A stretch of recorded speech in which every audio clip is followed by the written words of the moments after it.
everyone, welcome back to Pace Career Prep. If you're new to this channel, hi, my name is Pari Vardhaniti. I created this program to help you guys build your resume building skills, interviewing skills, and interviewing etiquette. I posted 2 videos so far, one on resume building and another on how to answer the question, tell me about yourself. Now today I'll cover how to answer the most common interview questions, and this video will be split into 2 parts. So in this video, we're going to be covering 5 of the most common interviewing questions. Let's go! So let's walk through these common interviewing questions. I highlighted the ones that I was typically asked in a lot of my interviews. So 3, 4, 5, 6, and 10. I was asked some of the other questions, however, these were the ones I was asked in a majority of my interviews. So we'll go through these ones more in depth. So the first question, tell me about yourself, is one that I created a separate video for, which is the second video on my channel. So definitely go check it out if you want to learn how to write an in-depth, proper tell me about yourself. However, here I'll say that you want it to be simple, straightforward. You want to talk about yourself, but you also want to tie back to the company.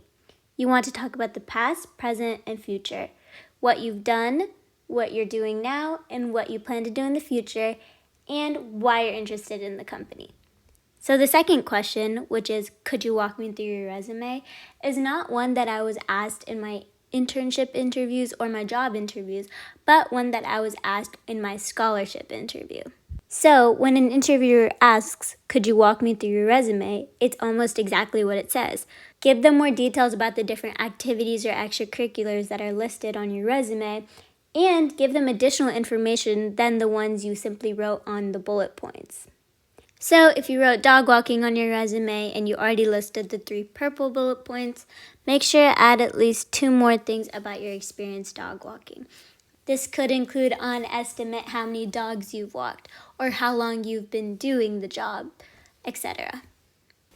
Now, if you don't have any extra information to add about the activity on your resume, talk about why it's important to you and why you enjoy it, or why you're passionate about it. But make sure you don't go off on a tangent. Keep it short and simple. Now, for the third question, what is your greatest strength? This one can have many answers, and you want to pick the one that describes you the most. For me, I typically talk about my interpersonal skills and communication skills. Within all my experiences, I feel like I've built upon these skills very well, and I can demonstrate them nicely in a new environment. So you should think about what your greatest strength is and which one you can demonstrate to your interviewer as soon as you go for that internship job, etc. You can talk about leadership skills, teamwork, honesty, being organized, being flexible, and remember to think about quality.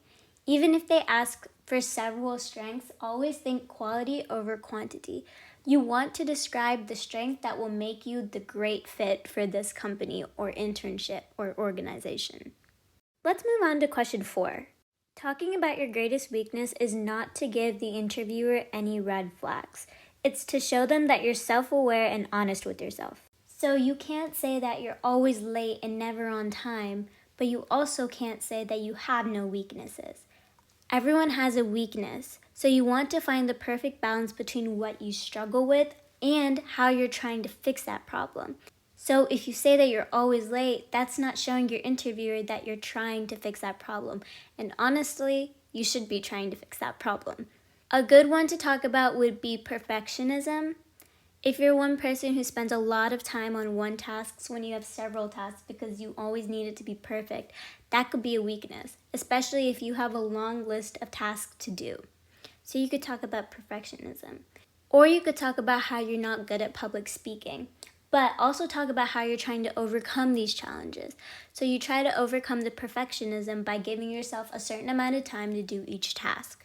Or you try to overcome the public speaking challenge by taking on activities or actions that would need you to talk in front of groups of people. So in talking about your greatest weakness, find the perfect balance and talk about how you're trying to overcome that weakness and things you've already done for it. So question number 5, tell me about a time you faced a challenge or conflict. How did you overcome it? The second part of this question is crucial because they're looking for how you improved and how you overcame an obstacle. Every activity that you do or every task you may take upon might always come with an obstacle. So your interviewer wants to see how you overcome these challenges that you're faced with. So typically a lot of the challenges or conflicts faced by high schoolers occur in an academic setting. So it's okay to talk about that. For example, I talked about a challenge I faced when working with somebody in a group project. The said person wasn't doing their part of the work. However, before complaining and making a rash judgment about the person, I decided to kindly ask if they do their work and ask why they may not be doing it. Through this form of communication, I discovered that they were feeling overwhelmingly stressed and feel like they wouldn't do this project well enough and hence didn't do their work at all. I quickly realized that I wouldn't have known that unless we started communicating with each other. So I ensured that our entire group was in communication. And we all decided to work on some of the tasks together to relieve the stress. So this was one of the examples I talked about, but there are many examples that you could refer to as to when you faced a challenge or conflict. But make sure to discuss how you overcame it, because that's the main part of the question. When answering this question, I would talk about the skills and strengths you used to do so, which shows your interviewer who you are and your strengths and skills in action. And you can always talk about an internal challenge or an external challenge as long as you're talking about how you overcame it for number 5. Thank you guys for watching. I hope you enjoyed and learned something about how to answer the 5 interviewing questions in this video. Please like and subscribe to this channel and go check out the other videos that have been posted. Part 2 of this video will be posted very soon, so stay tuned. Again, thank you guys for watching and I hope you have an amazing rest of your day. Bye!